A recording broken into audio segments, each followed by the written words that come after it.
Good morning, good morning, good morning. This is Trina Bird, Tech Tuesdays with Trina. I'm so happy to come to you this morning. I'm feeling really good. I did my 3 mile walk this morning with my sidekick, Rick Bird, and I'm excited to bring you a Tech Tuesday with Trina topic virtual events. And this is just everybody knows. Everybody recognizes Zoom now. It's sort of like the word Windows back in the 80s when everybody thought a window was just a regular window in a building. And then all of a sudden comes this new software program called Windows. And it's a buzz. And it's exciting. People want to know what it is. People want to know how to use it.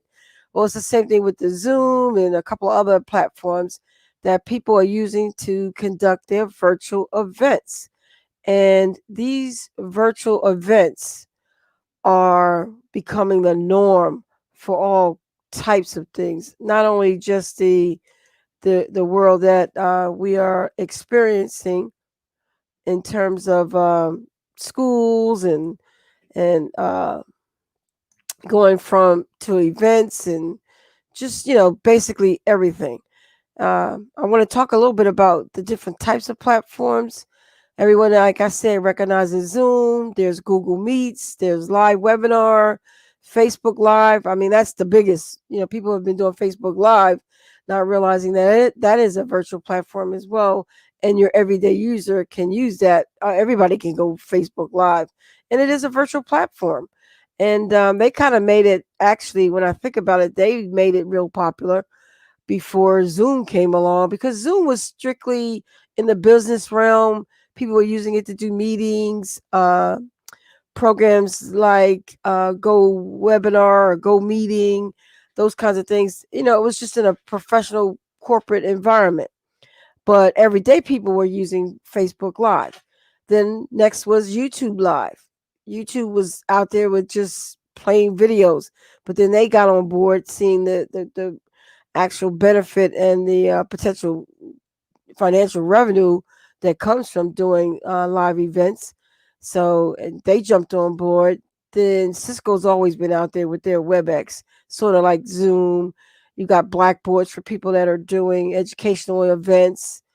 And like I said, that GoToWebinar and Verbella. Verbella is a huge thing. I'm going to be bringing you more information about Verbella because it's the next biggest hit in terms of a platform.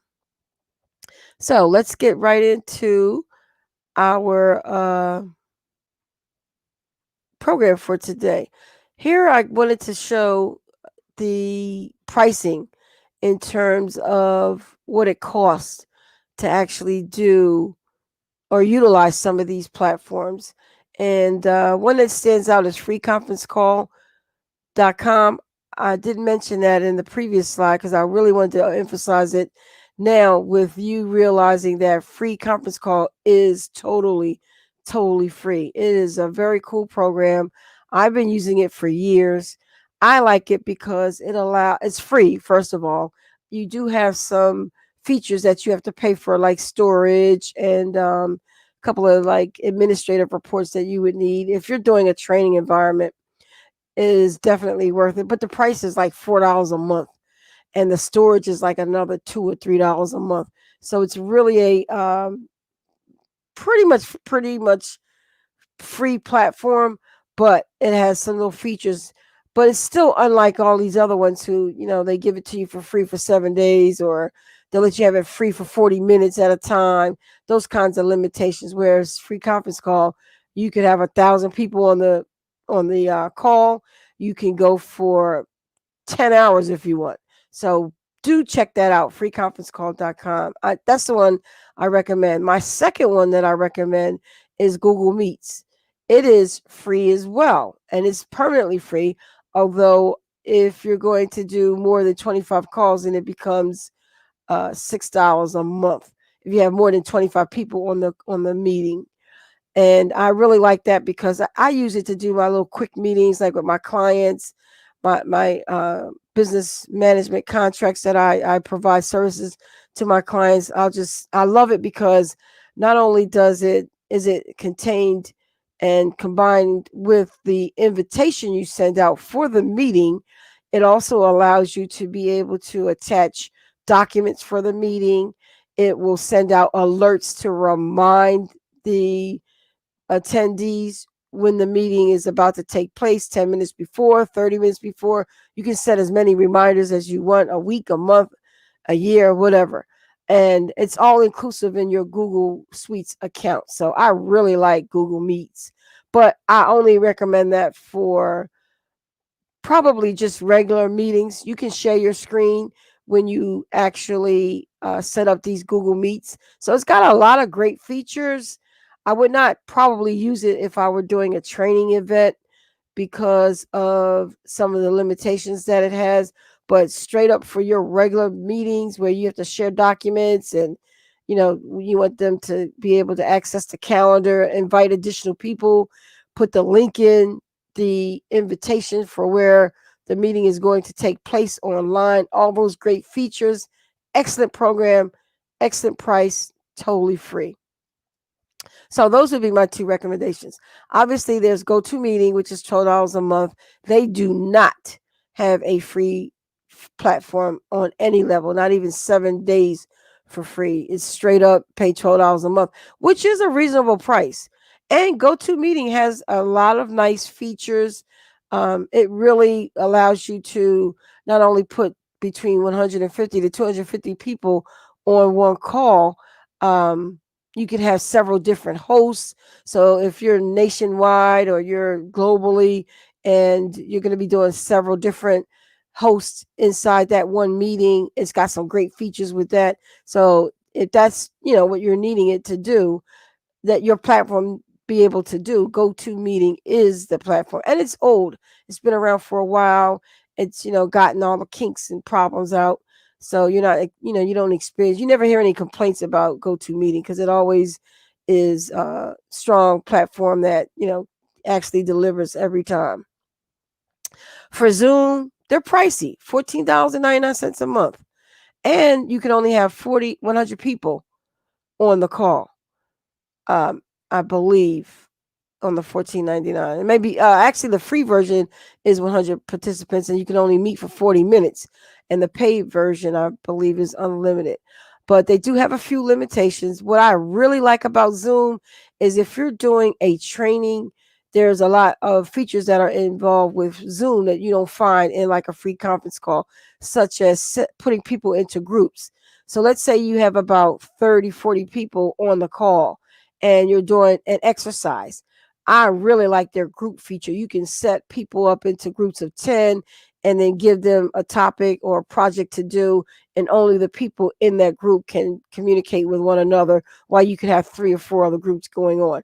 And then you can merge them all back together and they'll be able to, present what they learned from their group. So it's got those. You also can switch between your hosts and presenters. They have a great chat portion to Zoom where you can actually chat. Most of them do, but I like the Zoom because you can chat to individuals opposed to putting it out there for everybody to read. You can also put out the links and attach files. So it's got a lot of great features in Zoom as well, which is why you pay that little extra $2 a month. And we talked about Google Meets. I really, really love that. But if you're going to be doing more than 25, you need to pay that $6 a month. WebEx is $13.50. They are right in between. I have used WebEx just a little bit. It is a free version, and you can get up to 50 people for 40 minutes as well.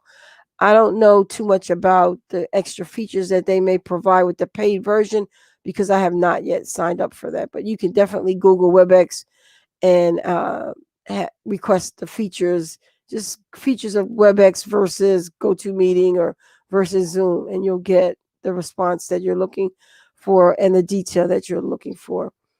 Uber Conference, $15 a month. There is a free version with that as well. You can have up to 10 participants over 45 minutes. Their paid version of $15, of course, gives you more attributes, but I haven't used that. I haven't, heard anything good or bad about it.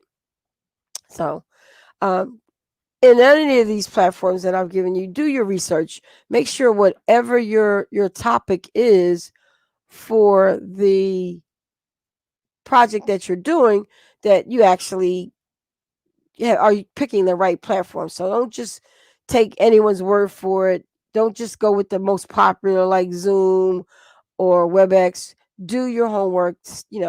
All the information is out there on the internet, and you can do a comparison. I would definitely recommend to write all the ones that you are interested in on paper, and then research each one and put your positive and negatives for each one of those platforms, and then decide which one, because the cheaper way to go on any of these platforms is to buy it for the year.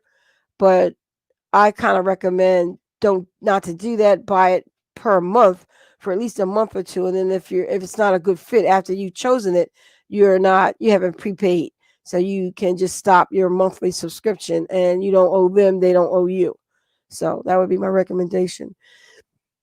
Next is, let's talk the tech that you're going to need to do your live events, your virtual events. So obviously you need a computer or a tablet, and even your cell phone, your iPhone or your Android phone. All of them are great to do these live events. I've been on calls where people just use their phone. When you're using your phone, you are very limited to some of the resources that the presenter may be giving you, such as attachments. It's hard to finagle between your phone and the chat. I mean, you can still do chat. You can still, but there are some limitations with using your phone. Your tablet is going to be more feasible opposed to the phone, because then, you got that wider screen and more features are available on the tablet than they are on the, and I'm only speaking from the Apple world. I don't have an Android phone. I do have an Android tablet. So the limitations I'm talking about are for the iPhone, not the Android phone. So that might not be the case for Android. It may, you may be able to access all the features, but we definitely know on the tablets that you can. And obviously on the computer, you've got a whole bunch more resources available to you for these kinds of virtual events. Now, with the computer, you're going to definitely need a webcam. And I highly recommend it, because I recently had to recommend to a client that they buy an external speaker and an external webcam with a built-in speaker, because with the laptop or the desktop, you have to be right in front of the unit in order for you to be heard. So if there's 3 people in the group using that one computer, if the person's over to the left or to the right, that person's voice doesn't come across as clearly as if you're sitting directly. Like right now, I'm right directly in front of my webcam, which has a built-in speaker, but of course I'm wearing my headphones, which has a speaker as well, has a microphone as well. And so getting that external devices make your presentation and your production a lot better quality. And so I like the headphones, because actually right now I'm in the room, our office, with Rick, and he's doing his thing and I'm doing mine. And I am kind of interrupting him because he can hear me talk. But if I were to be on a call with 5 other people, all of those people wouldn't be interrupting as well. So if I'm quiet, he can't hear my conversation or their conversation with me. So that's the real purpose of using a headphone. And it also takes out, if you get the really good ones, it eliminates some of the noise factor from the room that's, happening inside the room that you're in. So I definitely, recommend having headsets with a microphone, or even if you don't like the headset, make sure you get an external microphone. And any microphone is really going to be good. There's really pretty much not, if it's, $10 or $15, it's okay. You don't have to go buy a $100 one. I did purchase a wireless microphone set, and I did that because we're going to be doing some cooking shows, and I wanted to be able to walk from place to place and wear the microphone so that it's portable and I can, it's not hooked, like this is wired and it's hooked to the actual desktop. So definitely do your homework when you purchase this equipment, and don't go high end. Try to stay in the medium realm, or maybe even the lower end, just not the cheap end. And of course, you need the internet. Definitely, I have found that Comcast, even though I cannot stand that company, I hate the price that they charge. I just hate how they'll raise your bill unexpectedly, and all kinds of reasons that, Comcast to me is just not a great company in terms of certain things. But when it comes to their internet is stable. And there's only been a few times when we lost power to the internet, not power, but lost the internet connection, and it would come right back up. So definitely use the high speed, and definitely, make sure that you have enough bandwidth to do your events, because you don't want your delivery to be in and out and just, a complete disaster when you got great content and something that you're trying to deliver that's important to your audience, but you're having all kinds of difficulties with your internet. Audio speakers, headbuds, those things already discussed. So definitely make sure that you have the tech to match your virtual events. Now let's talk about the types of events. Most people are doing school right now because the pandemic, and they're actually inside. The kids are inside their bedroom or the living room. If I had I do have a grandson. We're right next door to him, so we can monitor and hear what's going on. Don't just put him in the room and let him shut the door and just hope, like you sent them to school, that everything's going smoothly. You want to be able to check in on them and just see that, the work is actually getting done and your child is attentive and following directions. And, it's a classroom environment. Their bedroom or wherever they are becomes a classroom environment. And you happen to be the teacher these days because they're working from home. And so just make sure you give that attention to them to make sure that they're getting the best benefit that they can out of this online, which I happen to think is a great idea. I really do. I have found in a little bit of research that I've done that students that were always getting into trouble and mischievous in the classroom are now more attentive because they have to be. That's the only thing they're focusing on. So it has good points and bad points. But back to the types of events, people are using virtual platforms to do their meetings. No one's meeting in person, or rarely meeting in person, because you get the same exact quality when you're in the comfort of your environment. You're more attentive. You save money. You don't have to worry about your appearance. There's hardly any interruptions. It's just a great way to do your meetings, seminars, and workshops, which are typically between 2 and 6 hours, but people don't sit for 6 hours. They will spread it over a couple of days. So you may have a workshop that is 2 sessions, 2 3-hour sessions, maybe even 3 2-hour sessions. People are using it to do regular full-time classes where they're over 1 to 3 days or several weeks. There's networking events. In fact, Rick and I signed up for a networking event that's coming up in September for job search networking. And not that we're looking for a job, but it's a great opportunity if you're in business to network with people who are looking for jobs. And you'll get additional information just from speaking to people. Virtual churches. A lot of churches have gone virtual just because of the pandemic. People are using it to sell their products, or, I've seen a bunch of Facebook Live where people are just showing you their product and telling you how you can buy it, and just giving that one-on-one delivery of what the product does. And, if it's jewelry or whatever, it's a great way to sell your products. Broadcast shows like this. I'm broadcasting my Trina Tech Tuesdays with Trina. I also do my WWW, which is Wednesdays Women Webinars, and Rick and I on Thursdays do our thing. So broadcast shows, big thing, big. And it used to be that people would come on once a week or daily. Now these broadcast shows are popping up whenever they feel like a subject's important, and they'll just go for it.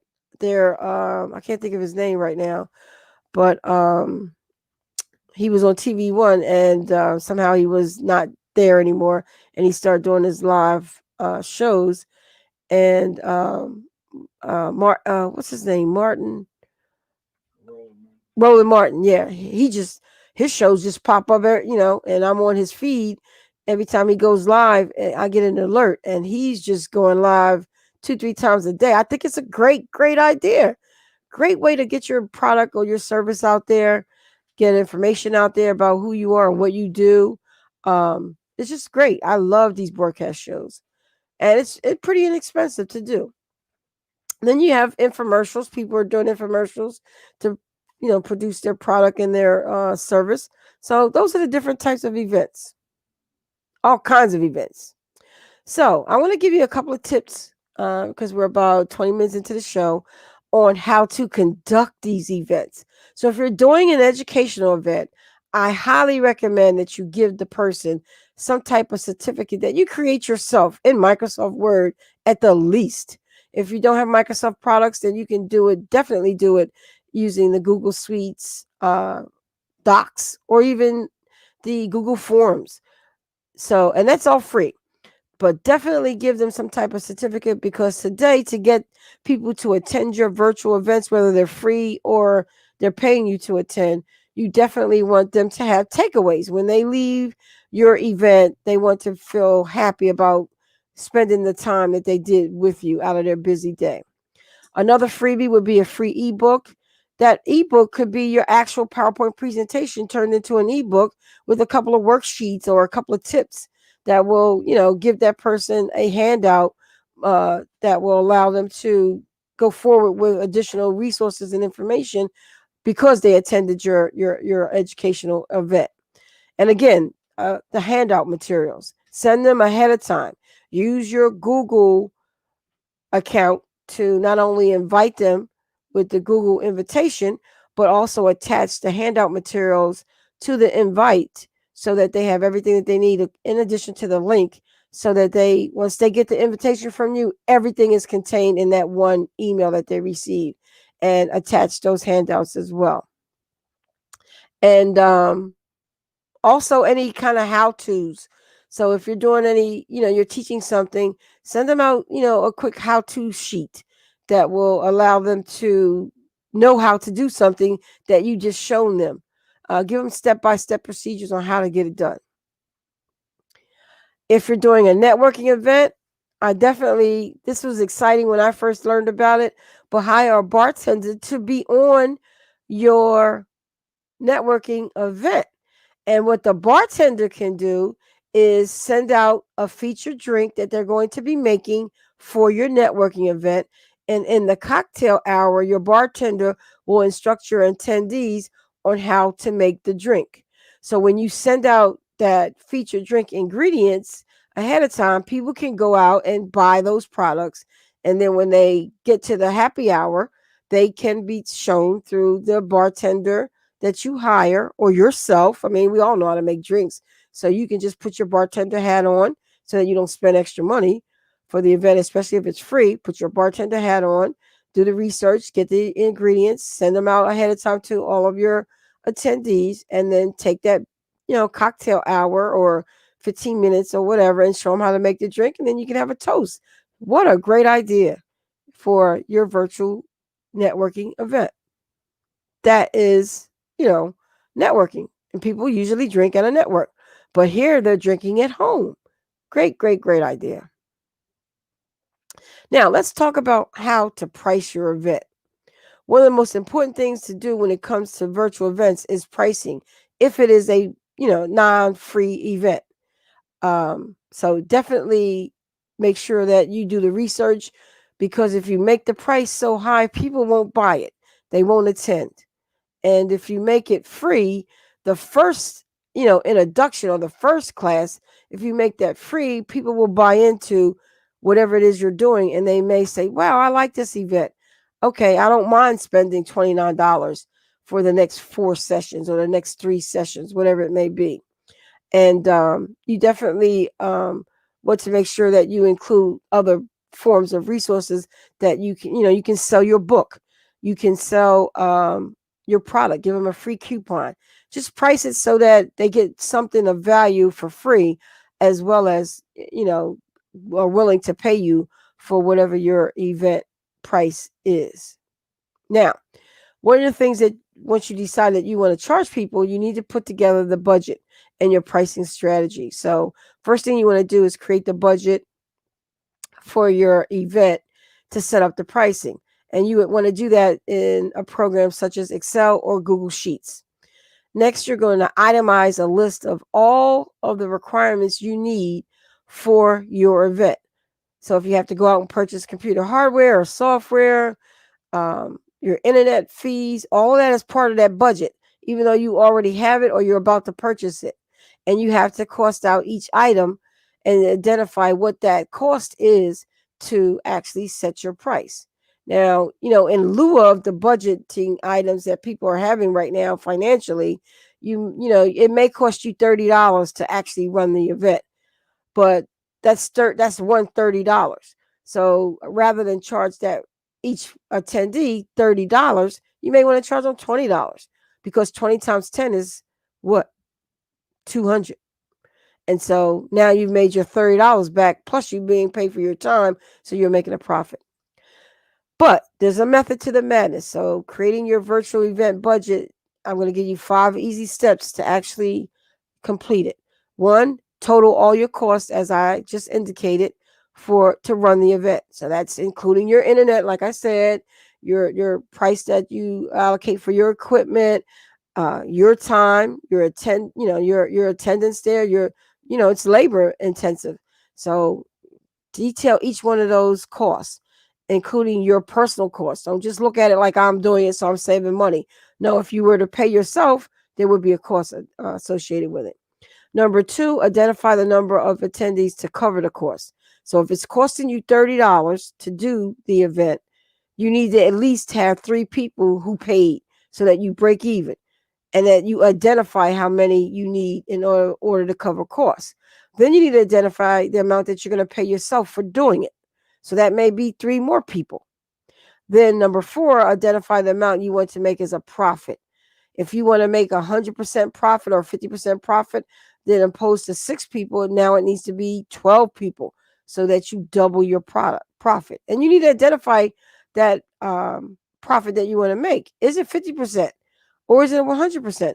Would you settle for 50% just to get the word out there and get people to buy into paying you for your events, opposed to making 100% profit and only 2 or 3 people show up that are above your profit margin that you need to make? So I would rather have 50 more people and only take 50% of the profit, and then you got 50 more people that are out there saying what a great job you did, and hey, you should listen, opposed to 2 people who would just tell maybe their family and friends, and you don't get that wide exposure. So once you've completed steps 1 through 4, now you can price your event per person. And much like you would do an in-person event, you need to calculate it so that you have the ideal price in order to turn that profit. And make sure your profit margin is by the person, because what if only 15 people show up? You need to know whether it's cost effective to run the event if it's only 15 people that attend, opposed to the 30. The takeaway I talked about, always include some type of giveaway. I've read or we're experiencing a workshop where the presenter actually sent a home delivery to each one of the attendees, which was they used Uber Eats to deliver lunch to everybody that was in the workshop. So you were able to feed the people. Obviously, that would be something that you would include in your price, but you set up Uber Eats so that people can get their lunch at the lunch hour. Or if it's happy hour, you could, maybe send them a bottle of, have a company that delivers a bottle of wine.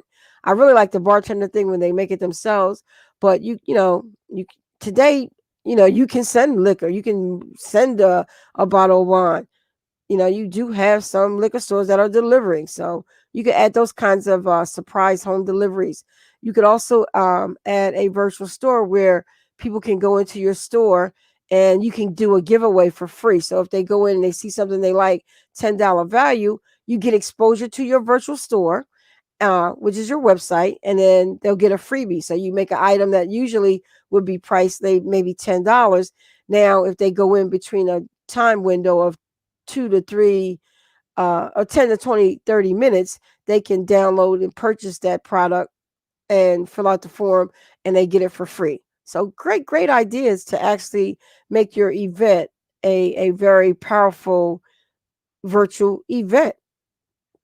So there you have it. I've given you a great amount of information to, not only pick your platform, design your virtual event, and then how to put those extra perks that make you different than everybody else, so that not only does your event get talked about on a greater platform, but you feel proud of doing something different than what everybody else is doing, and you're delivering to your audience something that they're going to be able to use and implement. And there you have it. Wow, 30 minutes goes really quick, but I wanted to keep it short and sweet, and I'm right on time. So I will see you tomorrow at 10 o'clock for my WWW Wednesdays Women webinars. It's going to be exciting. I've been talking about my circle of success, and we're on our session number 2. If you listened to last week's show, make sure you have your homework ready, because we're going to review your homework assignments. If you don't know what I'm talking about, call me at 609-484-9356, or in New Jersey or in the DC metro area, you can call me at 240-719-8801 and get involved. Get on my list to be a part of our circle of success for women. And you can always email me your questions at asktrina@gmail.com, and check me out on Ask Trina B Facebook page, where I post a lot of your questions and the answers. And you can also reach me at tbirdliveshow@gmail.com, which is the host of the shows that I do every morning, Tuesday, Wednesday, and Thursday. So looking forward to seeing you tomorrow. And I hope you enjoyed the content of this broadcast. And just take the information I gave you, store it if you don't want to do it right now. But think about those virtual events for your business. Think about going virtual for your job search. Just see how the information I provided you can be infiltrated into your current career or business world. I thank you for tuning in, and I will see you tomorrow.